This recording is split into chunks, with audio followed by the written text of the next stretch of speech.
Quand on pense à une puissance spatiale, c'est surtout les États-Unis ou encore la Russie qui nous viennent en tête.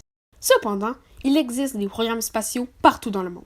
Au-delà du programme chinois, qui concurrence fortement la NASA, il y a l'Inde, l'Europe, la Nouvelle-Zélande avec l'entreprise privée Rocket Lab, Israël et peut-être même un jour la République démocratique du Congo. Aujourd'hui à Conquête, je vous parle de KK Aerospace, le programme spatial congolais.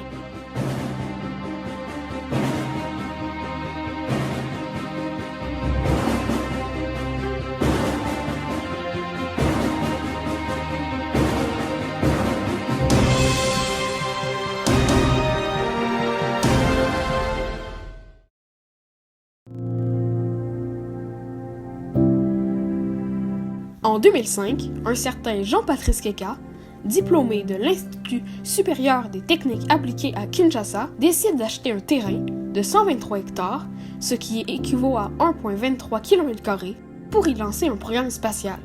L'entreprise Développement Tous Azimuts est créée. Il lance le programme Troposphère, dont l'objectif final est de lancer des satellites en orbite terrestre. Un centre de contrôle et 2 pâtirs sont construits dans son terrain à partir de matériaux recyclés.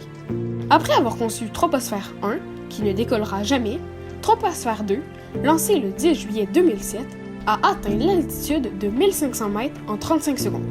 Elle part du pâtir numéro 1 et aide fortement à médiatiser KK Aerospace, le débarquement spatial de DTA.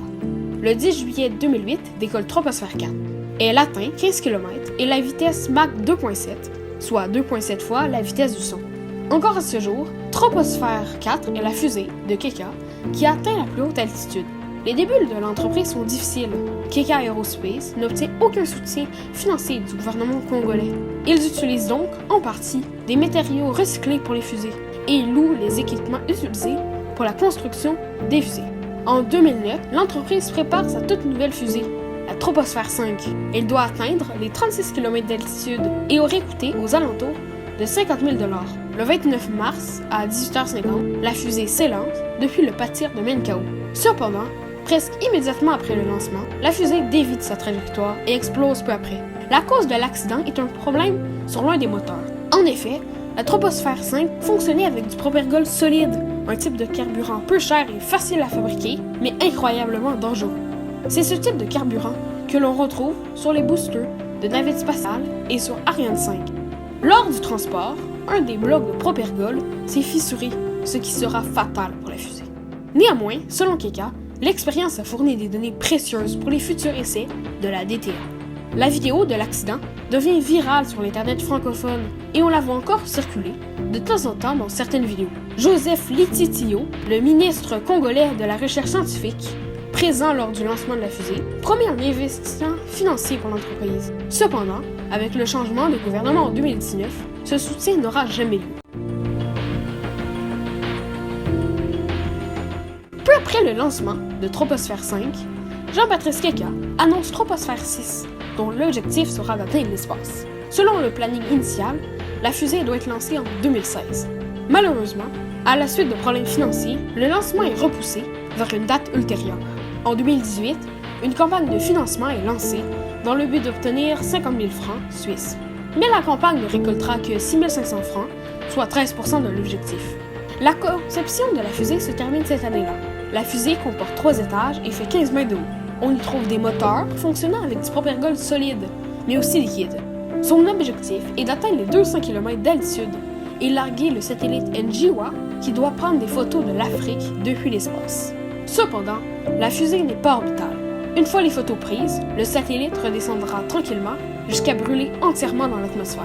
On y trouve également un vaisseau qui sera largué durant le vol avec un parachute à l'altitude de 45 km.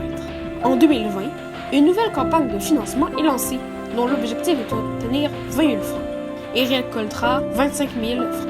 Néanmoins, l'équipe espère obtenir du soutien financier du gouvernement congolais afin d'améliorer ses chances d'un vol réussi et d'augmenter ses ambitions technologiques pour l'avenir.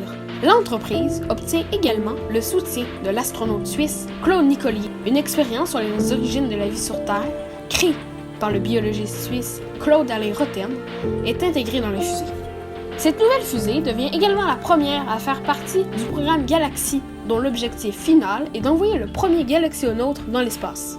Les galaxionautes, c'est un peu comme les astronautes américains ou les taïkonautes chinois. Actuellement, Keka est presque prêt pour le lancement de la troposphère 6. Il ne manque que les autorisations pour que les derniers tests soient effectués et le lancement pourra avoir lieu, normalement en novembre ou peut-être au début décembre. Il devrait normalement être diffusé sur Internet en direct. Les ambitions de Keka Aerospace ne s'arrêtent pas du tout à Troposphère 6. Après cette fusée, l'entreprise veut construire Troposphère 7, la première fusée africaine qui devra atteindre l'orbite, et Troposphère 8, un lanceur orbital à but commercial. Une campagne de financement de 100 000 $ est prévue pour financer Troposphère 7. Également, l'entreprise aimerait à terme envoyer un galaxionaute dans l'espace. Jean-Patrice Keka s'est déjà porté volontaire pour devenir le premier de ces astronautes dans l'espace. Un dossier intéressant à suivre. Merci d'avoir regardé cette vidéo. Il m'a pris beaucoup de temps à écrire, donc si elle vous a plu, n'hésitez pas à vous abonner et à laisser un like. Et si vous avez une question, l'espace commentaire est là pour ça. Allez, on se voit bientôt dans une prochaine vidéo. C'était Conquête, ciao!